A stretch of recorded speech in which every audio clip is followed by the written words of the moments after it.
Namashivaya. How are you? May Shiva bless you all and all of us. This is the after the intro. This is my first segment talking about Shiva. So it's in continuation of the earlier one. So I would like to let's contemplate what is Shiva. You may be wondering why I'm not asking who is Shiva and instead I'm saying what is Shiva. Because when you say who is Shiva, it's very limiting. But when you say what is Shiva, you feel Shiva. Shiva is such an all-pervasive, magnificent, enormous, phenomenal energy. He is everywhere. What is Shiva? What is not Shiva? Shiva is everywhere. Shiva is everything. For me, Shiva has been a fascination. For me, he is ecstasy and a bliss. You know, Shiva means auspicious. Shubh in Hindi. Shiva is Shubh. Shiva is very auspicious. Shiva is a householder. But we also see Shiva in any cremation ground, in any shamshan. You go there, you will find a Shiva being worshipped there as well. Shiva is life. Shiva, there is no life without Shiva.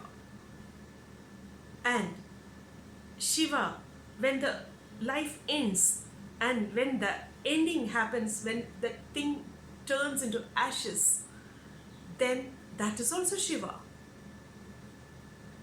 Kashi that is why worshipped, because Kashi is said to be a biggest shamshane on earth and a blissful shamshane as that.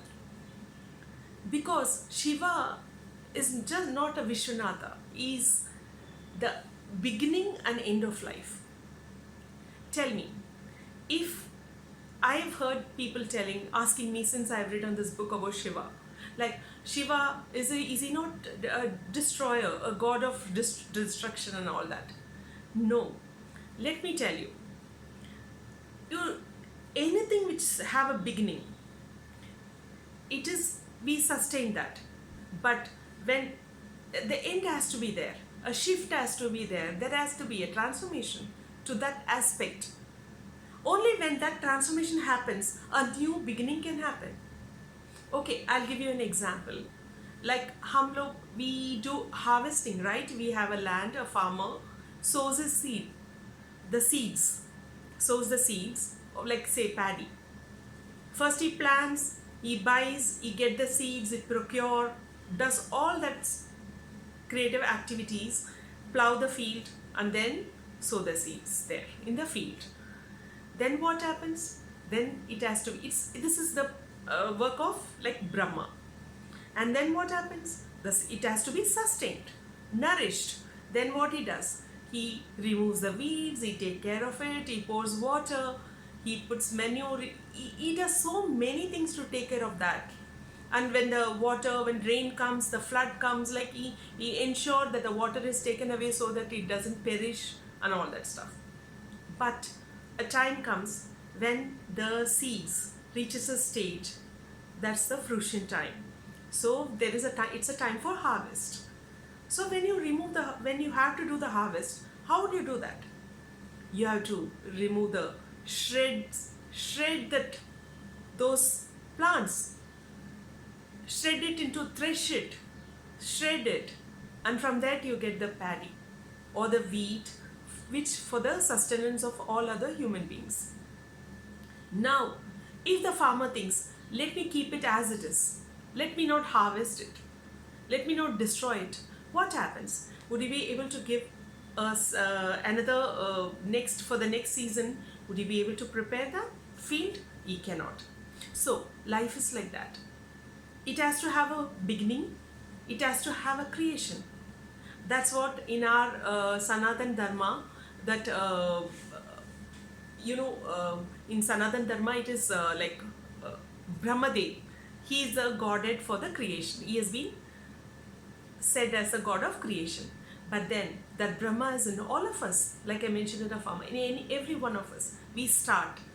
Then what happens? We sustain. Even our body is sustained by nature. by the food we eat, by the rest we take, by all our functions, then what happens? A time comes, and this in between, during the sustaining period, who is the godhead of this sustainer and the nourisher? God Vishnu is considered as a sustainer and nourisher. There is always a trinity. Without a trinity, without the threefold aspects of creation, sustaining and transformation or destruction, nothing in the world functions. This is a cyclical process. So Shiva's work as a transformer is extraordinary, without which no creation can happen. If no creation can happen, and no sustenance can happen. I'm not discussing about who's the supreme gods or not gods. All of them are supreme enough, and it's a cyclical. When I say cyclical, it means all of them are equally, all of the creations, sustenance and destructions are all equally important. That's what I'm trying to say here. No, nothing else. So Shiva is everywhere, in everything. Coming back to our subject. So, now you may ask, how Shiva is everywhere? How do we know Shiva is everywhere? Okay, a small example. We worship Shiva devotees knows, or else also otherwise we say Shiva is a panchbhuteshwar.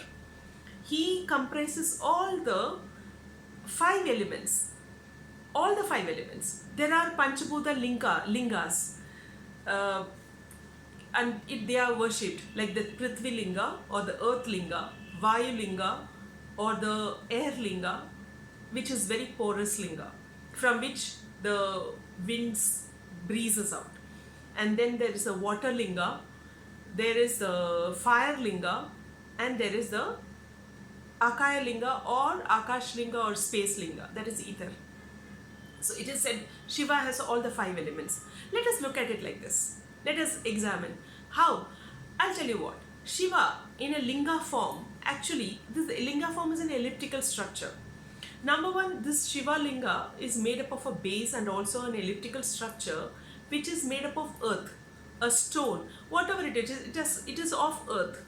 Okay, so the basic structure, it's made up of earth, and the Shivlinga, anything which comes from earth, as an other elements also with that, the air has to flow. Otherwise, it will be like too dried out thing. It never happens. There is always 2 or 3 elements combination is always there in any structure, in any form. Shiva is in his arupa swarup. I'm not saying fully Swarup Roop. I'm not talking about the Shiva which is like a form of Shiva with a human form. I'm talking about the Linga form. It is a manifestation of, it's a manifestation, but it is also unmanifest. It is not completely a form. So, in this elliptical structure, the Shiva has all the elements combined, the earth element. The elliptical structure itself produces heat. That is why when you go to Shiva temple, people keep pouring water over that.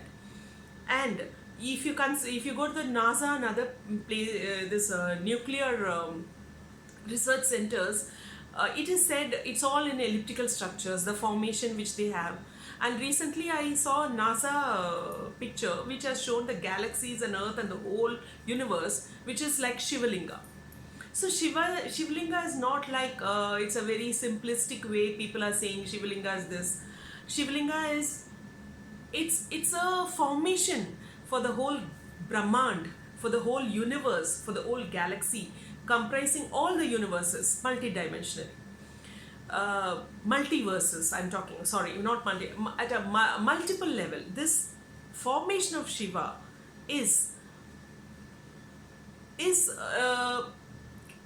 produces heat waves because of that. Because of the structure. It also has the other element like water, earth, air, and of course space.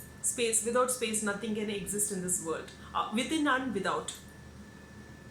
Now, I I'll go to the extent of saying we are also of Shiva, because we are also made up of this Panch Tattva. That is why Adi Shankara said, Shivoham. When you reach a state, you realize you're Shiva. You have the divine one within you and you become one with that.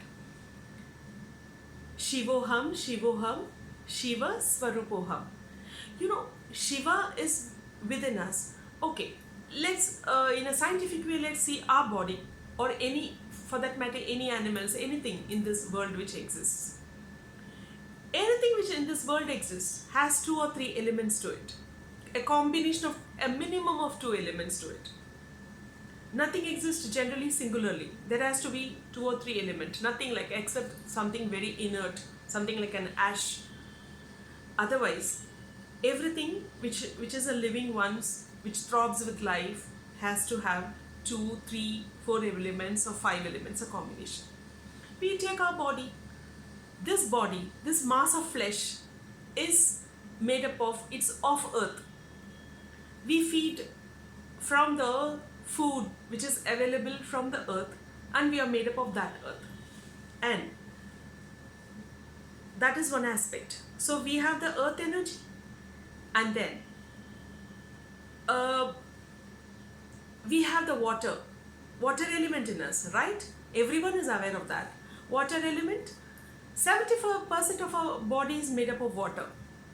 You know, 70% of this world is also made up of water. It's like we are a mini version of the universe. So we have water element, we have earth element, and now air element. We all know we breathe. And the prana, we have that universal life force energy. Jo prana hai, the one which we have, that prana, that is, this aspect is the air element. And without air, we cannot breathe. And then there is the fire element. Sorry. Fire element. Without fire element, one cannot have the spark in life. One cannot have the adrenaline rush. One cannot have digestion power. Sorry, guys. One cannot have digestion power. So,